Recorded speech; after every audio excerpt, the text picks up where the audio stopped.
History of Climate Change Science. From Wikipedia, the free encyclopedia. The history of the scientific discovery of climate change began in the early 19th century when ice ages and other natural changes in Paleoclimate were first suspected and the natural greenhouse effect was first identified. In the late 19th century, scientists first argued that human emissions of greenhouse gases could change Earth's energy balance and climate. Many other theories of climate change were advanced, involving forces from volcanism to solar variation. In the 1960s, the evidence for the warming effect of carbon dioxide gas became increasingly convincing. Some scientists also pointed out that human activities that generated atmospheric aerosols, example pollution, could have cooling effects as well. During the 1970s, scientific opinion increasingly favored the warming viewpoint. By the 1990s, as the result of improving the fidelity of computer models and observational work confirming the Milankovitch theory of the ice ages, a consensus position formed: greenhouse gases were deeply involved in most climate changes and human-caused emissions were bringing discernible global warming. Since the 1990s, scientific research on climate change has included multiple disciplines and has expanded. Research has expanded our understanding of causal relations, links with historic data, and abilities to measure and model climate change. Research during this period has been summarized in the assessment reports by the Intergovernmental Panel on Climate Change. Climate change, broadly interpreted, is a significant and lasting change in the statistical distribution of weather patterns over periods ranging from decades to millions of years. It may be a change in average weather conditions or in the distribution of weather around the average conditions, such as more or fewer extreme weather events. Climate change is caused by factors that include oceanic processes, such as oceanic circulation, biotic processes, example plants, variations in solar radiation received by Earth, plate tectonics and volcanic eruptions, and human-induced alterations of the natural world. This last effect is currently causing global warming, and climate change is often used to describe human-specific impacts. Contents: 1. Regional changes, antiquity through 19th century. 2. Paleoclimate change and theories of its causes, 19th century. 3. First calculations of greenhouse effect, 1896. 4. Paleoclimates in sunspots, early 1900s to 1950s. 5. Increasing concern, 1950s, 1960s. 6. Scientists increasingly predict warming, 1970s. 7. Consensus begins to form, 1980 to 1988. 8. Modern period, 1988 to present. 9. Discovery of other climate-changing factors. 10. See also. 11. References. 12. External links. Regional changes, antiquity through 19th century, edit. See also, Holocene. From ancient times, people suspected that the climate of a region could change over the course of centuries. For example, Theophrastus, a pupil of ancient Greek philosopher Aristotle in the 4th century BC, told how the draining of marshes had made a particular locality more susceptible to freezing, and speculated that lands became warmer when the clearing of forests exposed them to sunlight. In the 1st century BC, Roman writer and architect Vitruvius wrote about climate in relation to housing architecture and how to choose locations for cities. 2. 3. Renaissance European and later scholars saw that deforestation, irrigation, and grazing had altered the lands around the Mediterranean since ancient times. They thought it plausible that these human interventions had affected the local weather. 4. 5. In his book published in 1088, Northern Song Dynasty Chinese scholar and statesman Xin Kuo promoted the theory of gradual climate change over centuries of time. Once ancient petrified bamboos were found to be preserved underground in the dry climate zone and arid northern region of Yenzhou, now modern-day Yan'an, Shaanxi province, far from the warmer, wetter climate areas of China where bamboos typically grow. 6. 7. The 18th and 19th century conversion of eastern North America from forest to croplands brought obvious change within a human lifetime. From the early 19th century, many believed the transformation was altering the region's climate, probably for the better. When farmers in America, dubbed sodbusters, took over the Great Plains, they held that rain follows the plow. 8. 9. Other experts disagreed, and some argued that deforestation caused rapid rainwater runoff and flooding, and could even result in reduced rainfall. European academics, convinced of the superiority of their civilization, said that the Orientals of the ancient Near East had heedlessly converted their once lush lands into impoverished deserts. 10. Meanwhile, national weather agencies had begun to compile masses of reliable observations of temperature, rainfall, and the like. When these figures were analyzed, they showed many rises and dips, but no steady long-term change. By the end of the 19th century, scientific opinion had turned decisively against any belief in a human influence on climate. And whatever the regional effects, few imagined that humans could affect the climate of the planet as a whole. 10. Paleoclimate Change and Theories of Its Causes, 19th Century, edit. Erratics, boulders deposited by glaciers far from any existing glaciers, led geologists to the conclusion that climate had changed in the past. Joseph Fourier. James Krall.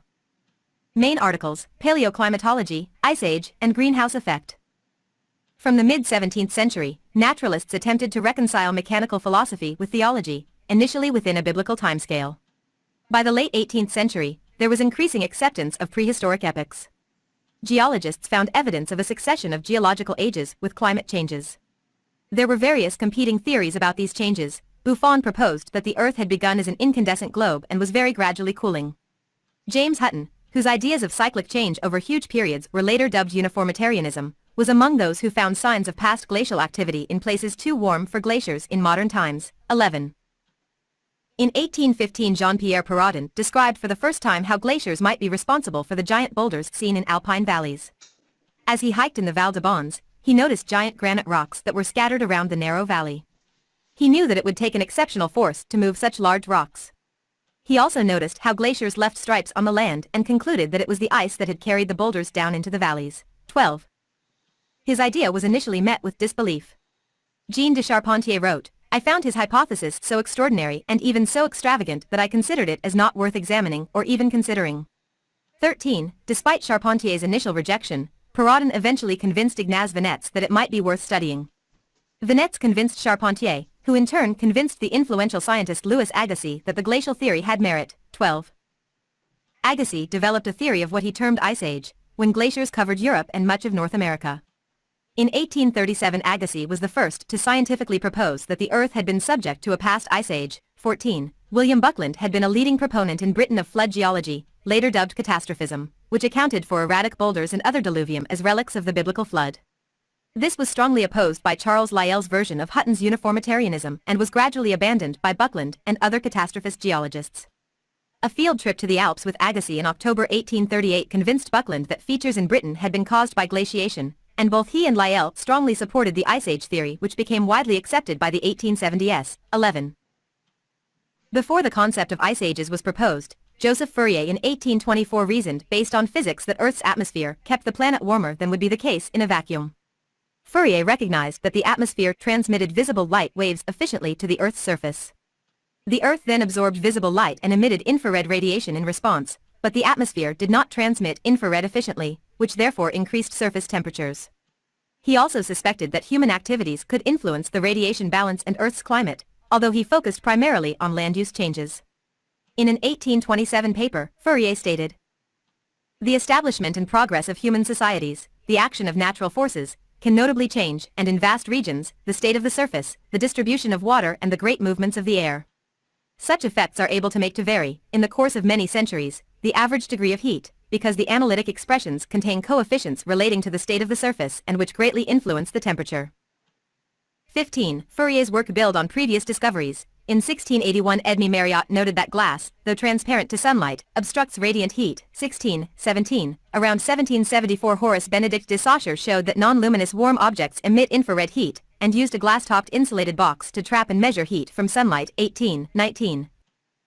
The physicist Claude Pouillet proposed in 1838 that water vapor and carbon dioxide might trap infrared and warm the atmosphere, but there was still no experimental evidence of these gases absorbing heat from thermal radiation. 20. The warming effect of electromagnetic radiation on different gases was examined in 1856 by Eunice Newton Foote, who described her experiments using glass tubes exposed to sunlight. The warming effect of the sun was greater for compressed air than for an evacuated tube and greater for moist air than dry air. Thirdly, the highest effect of the sun's rays I have found to be in carbonic acid gas. Carbon dioxide, she continued, an atmosphere of that gas would give to our Earth a high temperature, and if, as some suppose, at one period of its history, the air had mixed with it a larger proportion than at present, an increased temperature from its action, as well as from an increased weight, must have necessarily resulted. Her work was presented by Professor Joseph Henry at the American Association for the Advancement of Science meeting in August 1856 and described as a brief note written by then-journalist David Ames Wells. Her paper was published later that year in the American Journal of Science and Arts. 21, 22, 23, 24. John Tyndall took Fourier's work one step further in 1859 when he investigated the absorption of infrared radiation in different gases. He found that water vapor, hydrocarbons like methane, CH4, and carbon dioxide, CO2, strongly block the radiation. 25-26. Some scientists suggested that ice ages and other great climate changes were due to changes in the amount of gases emitted in volcanism. But that was only one of many possible causes. Another obvious possibility was solar variation. Shifts in ocean currents also might explain many climate changes. For changes over millions of years, the raising and lowering of mountain ranges would change patterns of both winds and ocean currents. Or perhaps the climate of a continent had not changed at all, but it had grown warmer or cooler because of polar wander, the North Pole shifting to where the equator had been, or the like.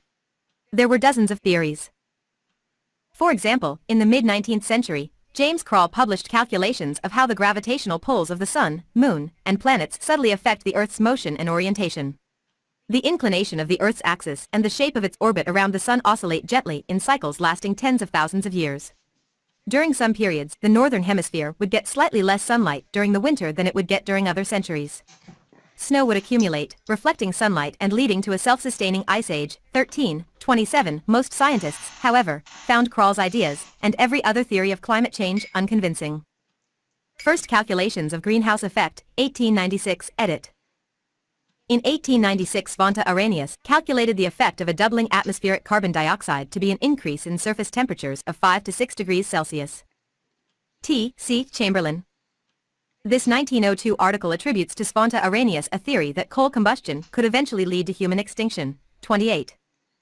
This 1912 article succinctly describes the greenhouse effect, focusing on how burning coal creates carbon dioxide that causes climate change. 29.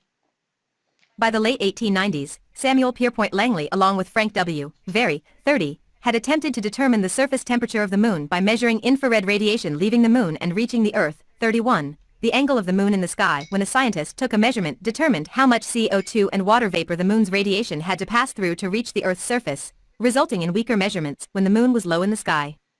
This result was unsurprising given that scientists had known about infrared radiation absorption for decades.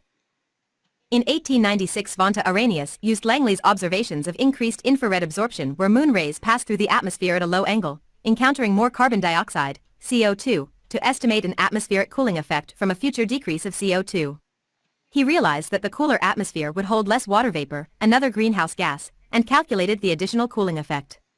He also realized the cooling would increase snow and ice cover at high latitudes, making the planet reflect more sunlight and thus further cool down, as James Krall had hypothesized. Overall, Arrhenius calculated that cutting CO2 in half would suffice to produce an ice age. He further calculated that a doubling of atmospheric CO2 would give a total warming of 5 to 6 degrees Celsius, 32. Further, Arrhenius' colleague Arvid Hogbaum, who was quoted in length in Arrhenius' 1896 study on the influence of carbonic acid in the air upon the temperature of the Earth, 33, had been attempting to quantify natural sources of emissions of CO2 for purposes of understanding the global carbon cycle. Hogbaum found that estimated carbon production from industrial sources in the 1890s, mainly coal burning, was comparable with the natural sources. 34. Arrhenius saw that this human emission of carbon would eventually lead to a warming energy imbalance. However, because of the relatively low rate of CO2 production in 1896, Arrhenius thought the warming would take thousands of years, and he expected it would be beneficial to humanity. 34, 35. In 1899, Thomas Crowder Chamberlain developed at length the idea that climate changes could result from changes in the concentration of atmospheric carbon dioxide. 36. Chamberlain wrote in his 1899 book, An Attempt to Frame a Working Hypothesis of the Cause of Glacial Periods on an Atmospheric Basis. Previous advocacy of an atmospheric hypothesis, the general doctrine that the glacial periods may have been due to a change in the atmospheric content of carbon dioxide, is not new. It was urged by Tyndall a half-century ago and has been urged by others since.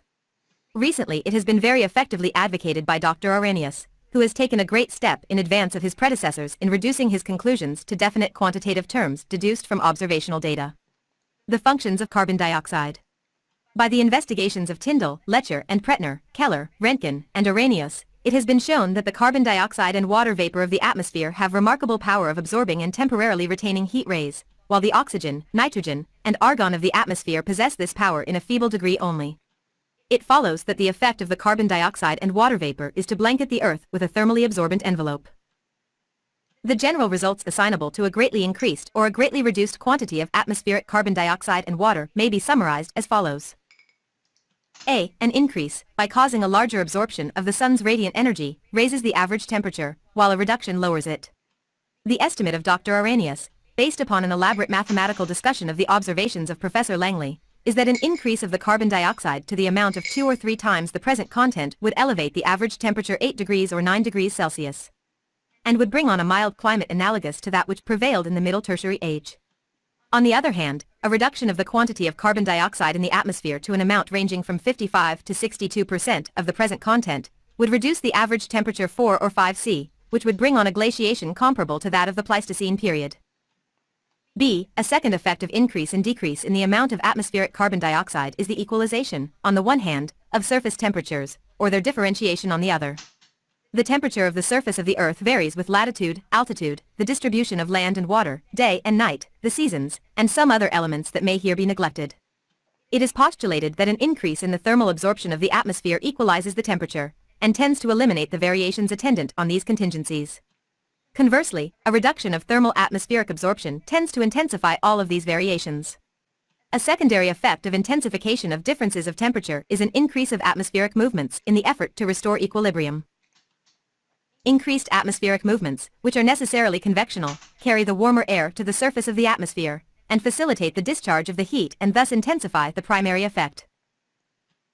In the case of the outgoing rays, which are absorbed in much larger proportions than the incoming rays because they are more largely long-wave rays, the tables of Arrhenius show that the absorption is augmented by increase of carbonic acid in greater proportions in high latitudes than in low. For example, the increase of temperature for 3 times the present content of carbonic acid is 21.5% greater between 60 degrees and 70 degrees north latitude than at the equator. It now becomes necessary to assign agencies capable of removing carbon dioxide from the atmosphere at a rate sufficiently above the normal rate of supply, at certain times, to produce glaciation, and on the other hand, capable of restoring it to the atmosphere at certain other times in sufficient amounts to produce mild climates.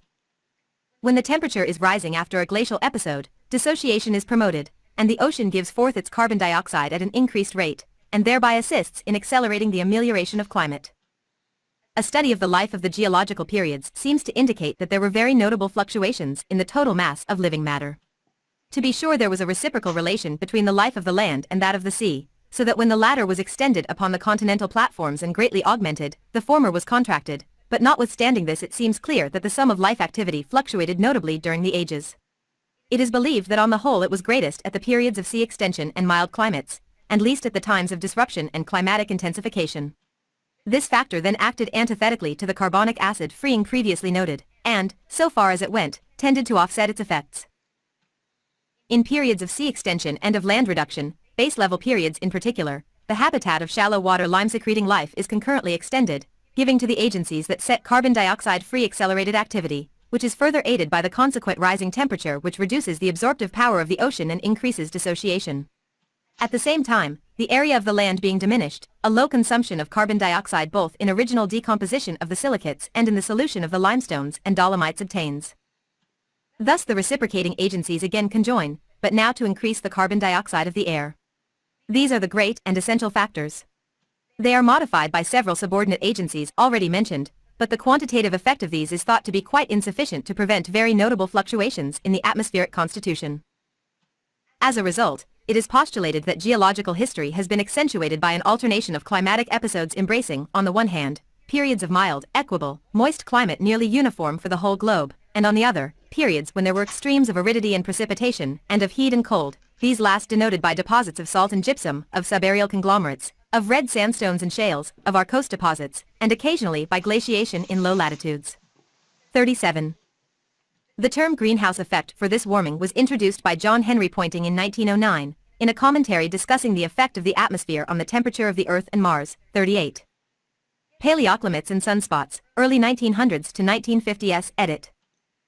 Arrhenius's calculations were disputed and subsumed into a larger debate over whether atmospheric changes had caused the ice ages. Experimental attempts to measure infrared absorption in the laboratory seemed to show little differences resulted from increasing CO2 levels, and also found significant overlap between absorption by CO2 and absorption by water vapor, all of which suggested that increasing carbon dioxide emissions would have little climatic effect. These early experiments were later found to be insufficiently accurate, given the instrumentation of the time. Many scientists also thought that the oceans would quickly absorb any excess carbon dioxide. 34. Other theories of the causes of climate change fared no better. The principal advances were in observational paleoclimatology, as scientists in various fields of geology worked out methods to reveal ancient climates. In 1929, Wilmot H. Bradley found that annual varves of clay laid down in lake beds showed climate cycles. Andrew Ellicott Douglas saw strong indications of climate change in tree rings.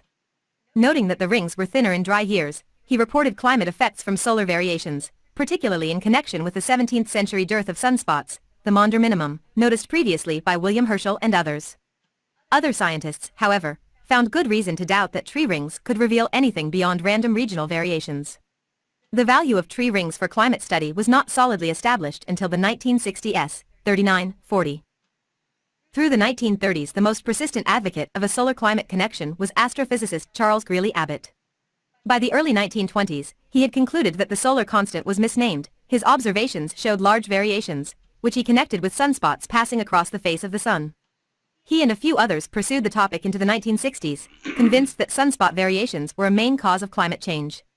Other scientists were skeptical. 39-40. Nevertheless, attempts to connect the solar cycle with climate cycles were popular in the 1920s and 1930s. Respected scientists announced correlations that they insisted were reliable enough to make predictions. Sooner or later, every prediction failed, and the subject fell into disrepute. 41. Milutin-Milankovitch 2. Meanwhile, Milutin-Milankovitch, building on James Krall's theory, improved the tedious calculations of the varying distances and angles of the sun's radiation as the sun and moon gradually perturbed the Earth's orbit. Some observations of varves, layers seen in the mud covering the bottom of lakes, matched the prediction of a Milankovitch cycle lasting about 21,000 years. However, most geologists dismissed the astronomical theory. For they could not fit Milankovitch's timing to the accepted sequence, which had only 4 ice ages, all of them much longer than 21,000 years. 42. In 1938, Guy Stewart Callendar attempted to revive Arrhenius's greenhouse effect theory.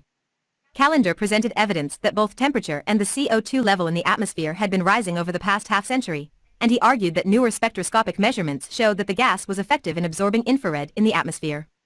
Nevertheless, most scientific opinion continued to dispute or ignore the theory. 43. Increasing concern, 1950s-1960s, edit. Charles Keeling, receiving the National Medal of Science from George W. Bush, in 2001. Better spectrography in the 1950s showed that CO2 and water vapor absorption lines did not overlap completely. Climatologists also realized that little water vapor was present in the upper atmosphere. Both developments showed that the CO2 greenhouse effect would not be overwhelmed by water vapor. 44-34. In 1955, Hans Suess's carbon-14 isotope analysis showed that CO2 released from fossil fuels was not immediately absorbed by the ocean. In 1957, better understanding of ocean chemistry led Roger Revelle to a realization that the ocean's surface layer had limited ability to absorb carbon dioxide, also predicting the rise in levels of CO2 and later being proven by Charles David Keeling. 45. By the late 1950s, more scientists were arguing that carbon dioxide emissions could be a problem, with some projecting in 1959 that CO2 would rise 25% by the year 2000, with potentially radical effects on climate. 34. In the centennial of the American oil industry in 1959, organized by the American Petroleum Institute and the Columbia Graduate School of Business, Edward Teller said it has been calculated that a temperature rise corresponding to a 10% increase in carbon dioxide will be sufficient to melt the ice cap and submerge New York. At present, the carbon dioxide in the atmosphere has risen by 2% over normal. By 1970, it will be perhaps 4%, by 1980, 8%, by 1990, 16% if we keep on with our exponential rise in the use of purely conventional fuels. 46. In 1960, Charles David Keeling demonstrated that the level of CO2 in the atmosphere was in fact rising. Concern mounted year by year along with the rise of the Keeling curve of atmospheric CO2. Another clue to the nature of climate change came in the mid-1960s from analysis of deep-sea cores by Cesare Emiliani and analysis of ancient corals by Wallace Broecker and collaborators. Rather than 4 long ice ages, they found a large number of shorter ones in a regular sequence. It appeared that the timing of ice ages was set by the small orbital shifts of the Milankovitch cycles. While the matter remained controversial, some began to suggest that the climate system is sensitive to small changes and can readily be flipped from a stable state into a different one. 42. Scientists, meanwhile, began using computers to develop more sophisticated versions of Arrhenius's calculations. In 1967, taking advantage of the ability of digital computers to integrate absorption curves numerically, Socorro Manabe and Richard Wethrold made the first detailed calculation of the greenhouse effect incorporating convection, the Manabe-Wethrold one-dimensional radiative convective model, 47-48. They found that, in the absence of unknown feedbacks such as changes in clouds, a doubling of carbon dioxide from the current level would result in approximately 2 degrees Celsius increase in global temperature. For this, and related work, Manabe was awarded a share of the 2021 Nobel Prize in Physics, 49. By the 1960s, aerosol pollution, smog, had become a serious local problem in many cities, and some scientists began to consider whether the cooling effect of particulate pollution could affect global temperatures. Scientists were unsure whether the cooling effect of particulate pollution or warming effect of greenhouse gas emissions would predominate, but regardless, began to suspect that human emissions could be disruptive to climate in the 21st century if not sooner. In his 1968 book The Population Bomb, Paul R. Ehrlich wrote, "The greenhouse effect is being enhanced now by the greatly increased level of carbon dioxide. This is being countered by low-level clouds generated by contrails, dust, and other contaminants. At the moment we cannot predict what the overall climatic results will be of our using the atmosphere as a garbage dump." 50. Efforts to establish a global temperature record that began in 1938 culminated in 1963, when J. Murray Mitchell presented one of the first up-to-date temperature reconstructions. His study involved data from over 200 weather stations, collected by the World Weather Records, which was used to calculate latitudinal average temperature. In his presentation, Murray showed that, beginning in 1880, global temperatures increased steadily until 1940. After that, a multi-decade cooling trend emerged. Murray's work contributed to the overall acceptance of a possible global cooling trend, 51-52. In 1965, the landmark report, Restoring the Quality of Our Environment by U.S. President Lyndon B. Johnson's Science Advisory Committee warned of the harmful effects of fossil fuel emissions. The part that remains in the atmosphere may have a significant effect on climate. Carbon dioxide is nearly transparent to visible light, but it is a strong absorber and back radiator of infrared radiation, particularly in the wavelengths from 12 to 18 microns. Consequently, an increase of atmospheric carbon dioxide could act, much like the glass in a greenhouse, to raise the temperature of the lower air. 36. The committee used the recently available global temperature reconstructions and carbon dioxide data from Charles David Keeling and colleagues to reach their conclusions. They declared the rise of atmospheric carbon dioxide levels to be the direct result of fossil fuel burning. The committee concluded that human activities were sufficiently large to have significant, global impact, beyond the area the activities take place. Man is unwittingly conducting a vast geophysical experiment, the committee wrote, 52. Nobel Prize winner Glenn T. Seaborg, chairperson of the United States Atomic Energy Commission, warned of the climate crisis in 1966. At the rate we are currently adding carbon dioxide to our atmosphere, 6 billion tons a year, within the next few decades the heat balance of the atmosphere could be altered enough to produce marked changes in the climate changes which we might have no means of controlling even if by that time we have made great advances in our programs of weather modification. 53. A 1968 study by the Stanford Research Institute for the American Petroleum Institute noted frowny face 54. If the Earth's temperature increases significantly, a number of events might be expected to occur, including the melting of the Antarctic ice cap, a rise in sea levels, warming of the oceans, and an increase in photosynthesis. Ravel makes the point that man is now engaged in a vast geophysical experiment with his environment, the Earth. Significant temperature changes are almost certain to occur by the year 2000 and these could bring about climatic changes. In 1969, NATO was the first candidate to deal with climate change on an international level. It was planned then to establish a hub of research and initiatives of the organization in the civil area, dealing with environmental topics, 55, as acid rain and the greenhouse effect. The suggestion of U.S. President Richard Nixon was not very successful with the administration of German Chancellor Kurt George Kiesinger. But the topics and the preparation work done on the NATO proposal by the German authorities gained international momentum, e.g. the Stockholm United Nations Conference on the Human Environment 1970, as the government of Willy Brandt started to apply them on the civil sphere instead, 55, clarification needed.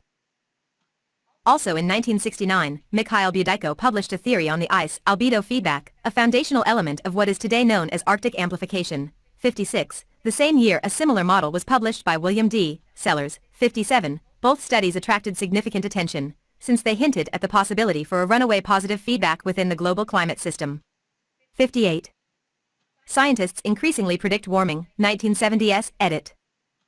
Mean temperature anomalies during the period 1965 to 1975 with respect to the average temperatures from 1937 to 1946. This dataset was not available at the time. In the early 1970s, evidence that aerosols were increasing worldwide and that the global temperature series showed cooling encouraged Reed Bryson and some others to warn of the possibility of severe cooling. The questions and concerns put forth by Bryson and others launched a new wave of research into the factors of such global cooling. 52. Meanwhile, the new evidence that the timing of ice ages was set by predictable orbital cycles suggested that the climate would gradually cool over thousands of years. Several scientific panels from this time period concluded that more research was needed to determine whether warming or cooling was likely, indicating that the trend in the scientific literature had not yet become a consensus. 59, 60, 61. For the century ahead, however, a survey of the scientific literature from 1965 to 1979 found 7 articles predicting cooling and 44 predicting warming. Many other articles on climate made no prediction. The warming articles were cited much more often in subsequent scientific literature. 52. Research into warming and greenhouse gases held the greater emphasis, with nearly 6 times more studies predicting warming than predicting cooling, suggesting concern among scientists was largely over warming as they turned their attention toward the greenhouse effect. 52. John Sawyer published the study Man-Made Carbon Dioxide and the Greenhouse Effect in 1972. 62. He summarized the knowledge of the science at the time, the anthropogenic attribution of the carbon dioxide greenhouse gas, distribution and exponential rise, findings which still hold today. Additionally, he accurately predicted the rate of global warming for the period between 1972 and 2000. 63, 64. The increase of 25% CO2 expected by the end of the century therefore corresponds to an increase of 0.6 degrees Celsius in the world temperature, an amount somewhat greater than the climatic variation of recent centuries. John Sawyer, 1972. The first satellite records compiled in the early 1970s showed snow and ice cover over the northern hemisphere to be increasing, prompting further scrutiny into the possibility of global cooling. 52. J. Murray Mitchell updated his global temperature reconstruction in 1972, which continued to show cooling. 52. 65. However, scientists determined that the cooling observed by Mitchell was not a global phenomenon. Global averages were changing, largely in part due to unusually severe winters experienced by Asia and some parts of North America in 1972 and 1973, but these changes were mostly constrained to the northern hemisphere. In the southern hemisphere, the opposite trend was observed. The severe winters, however, pushed the issue of global cooling into the public eye. 52. The mainstream news media at the time exaggerated the warnings of the minority who expected imminent cooling. For example, in 1975, Newsweek magazine published a story titled The Cooling World that warned of ominous signs that the Earth's weather patterns have begun to change. 66. The article drew on studies documenting the increasing snow and ice in regions of the northern hemisphere and concerns and claims by Reed Bryson that global cooling by aerosols would dominate carbon dioxide warming. 52. The article continued by stating that evidence of global cooling was so strong that meteorologists were having a hard time keeping up with it. 66. On October 23, 2006, Newsweek issued an update stating that it had been spectacularly wrong about the near-term future. 67. Nevertheless, this article and others like it had long-lasting effects on public perception of climate science. 52. Such media coverage heralding the coming of a new ice age resulted in beliefs that this was the consensus among scientists, despite this is not being reflected by the scientific literature. As it became apparent that scientific opinion was in favor of global warming, the public began to express doubt over how trustworthy the science was. 52. The argument that scientists were wrong about global cooling, so therefore may be wrong about global warming, has been called the Ice Age fallacy by Time author Brian Walsh. 68. In the first 2 reports for the Club of Rome in 1972, 69, and 1974, 70, the anthropogenic climate changes by CO2 increase as well as by waste heat were mentioned. About the latter, John Holdren wrote in a study, 71, cited in the first report, that global thermal pollution is hardly our most immediate environmental threat. It could prove to be the most inexorable, however, if we are fortunate enough to evade all the rest.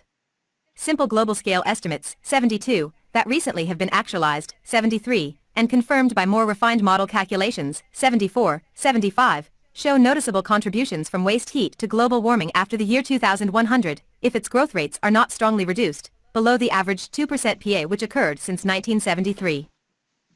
Evidence for warming accumulated. By 1975, Abbott and Wetherill had developed a 3-dimensional global climate model that gave a roughly accurate representation of the current climate. Doubling CO2 in the model's atmosphere gave a roughly 2 degrees Celsius rise in global temperature. 76. Several other kinds of computer models gave similar results. It was impossible to make a model that gave something resembling the actual climate and not have the temperature rise when the CO2 concentration was increased. In a separate development, An analysis of deep-sea cores published in 1976 by Nicholas Shackleton and colleagues showed that the dominating influence on ice age timing came from a 100,000-year Milankovitch orbital change.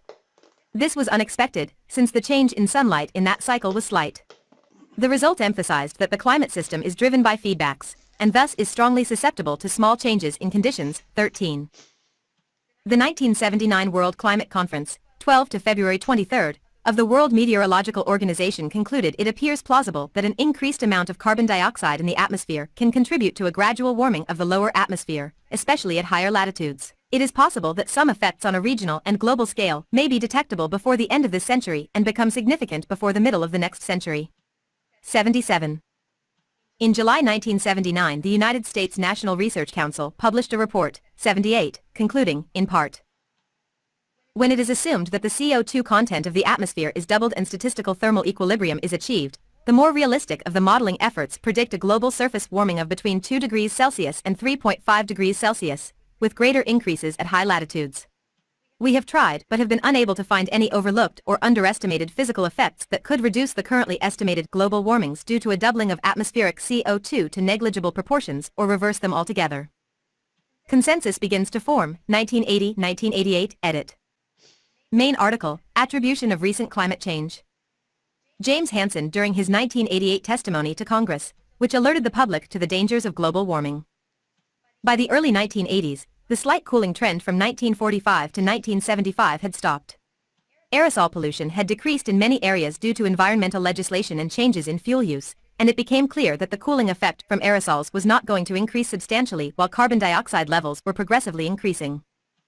Hansen and others published the 1981 study Climate Impact of Increasing Atmospheric Carbon Dioxide, and noted, it is shown that the anthropogenic carbon dioxide warming should emerge from the noise level of natural climate variability by the end of the century, and there is a high probability of warming in the 1980s.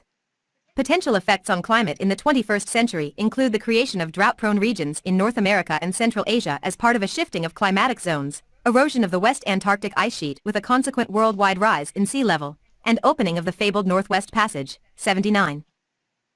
In 1982, Greenland Ice Cores drilled by Hans Oeschger, Willy Dansgaard, and collaborators revealed dramatic temperature oscillations in the space of a century in the distant past, 80. The most prominent of the changes in their record corresponded to the violent Younger Dryas climate oscillation seen in shifts in types of pollen in lake beds all over Europe. Evidently drastic climate changes were possible within a human lifetime. In 1973, James Lovelock speculated that chlorofluorocarbons, CFCs, could have a global warming effect. In 1975, V. Ramanathan found that a CFC molecule could be 10,000 times more effective in absorbing infrared radiation than a carbon dioxide molecule, making CFCs potentially important despite their very low concentrations in the atmosphere.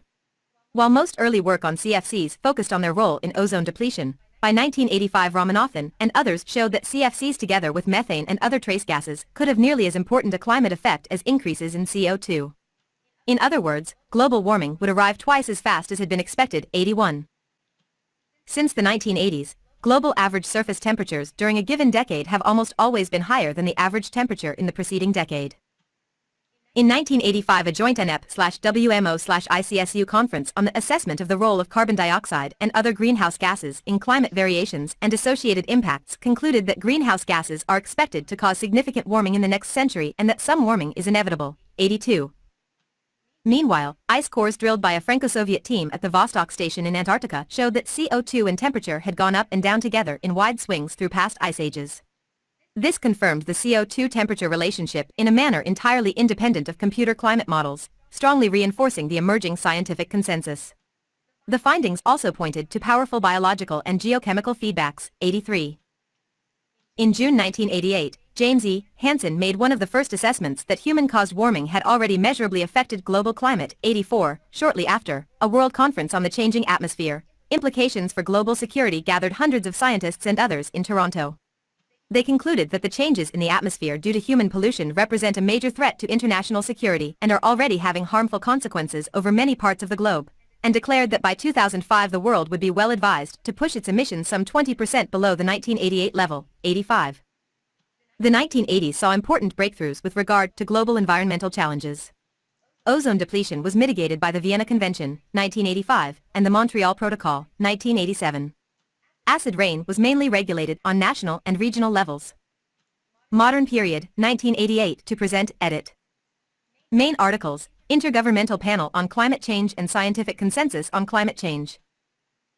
Scientific Consensus on Causation, Academic Studies of Scientific Agreement on Human-Caused Global Warming Among Climate Experts, 2010 to 2015, reflect that the level of consensus correlates with expertise in climate science, 86. A 2019 study found scientific consensus to be at 100%, 87, and a 2021 study concluded that consensus exceeded 99%, 88. Another 2021 study found that 98.7% of climate experts indicated that the Earth is getting warmer mostly because of human activity, 89.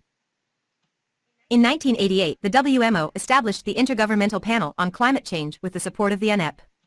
The IPCC continues its work through the present day, and issues a series of assessment reports and supplemental reports that describe the state of scientific understanding at the time each report is prepared. Scientific developments during this period are summarized about once every 5 to 6 years in the IPCC assessment reports, which were published in 1990, First Assessment Report, 1995, Second Assessment Report, 2001, Third Assessment Report, 2007, Fourth Assessment Report, and 2013/2014, Fifth Assessment Report, 90. Since the 1990s, research into historical and modern climate change has expanded rapidly. Measurement networks such as the Global Ocean Observing System, Integrated Carbon Observation System, and NASA's Earth Observing System now enable monitoring of the causes and effects of ongoing change. Research has also broadened, linking many fields such as earth sciences, behavioral sciences, economics, and security. Discovery of other climate-changing factors, edit. Methane. In 1859, John Tyndall determined that coal gas, a mix of methane and other gases, strongly absorbed infrared radiation. Methane was subsequently detected in the atmosphere in 1948, and in the 1980s scientists realized that human emissions were having a substantial impact, 81. Chlorofluorocarbon. In 1973, British scientist James Lovelock speculated that chlorofluorocarbons, CFCs, could have a global warming effect. In 1975, V. Ramanathan found that a CFC molecule could be 10,000 times more effective in absorbing infrared radiation than a carbon dioxide molecule, making CFCs potentially important despite their very low concentrations in the atmosphere. While most early work on CFCs focused on their role in ozone depletion, by 1985 scientists had concluded that CFCs together with methane and other trace gases could have nearly as important a climate effect as increases in CO2, 81.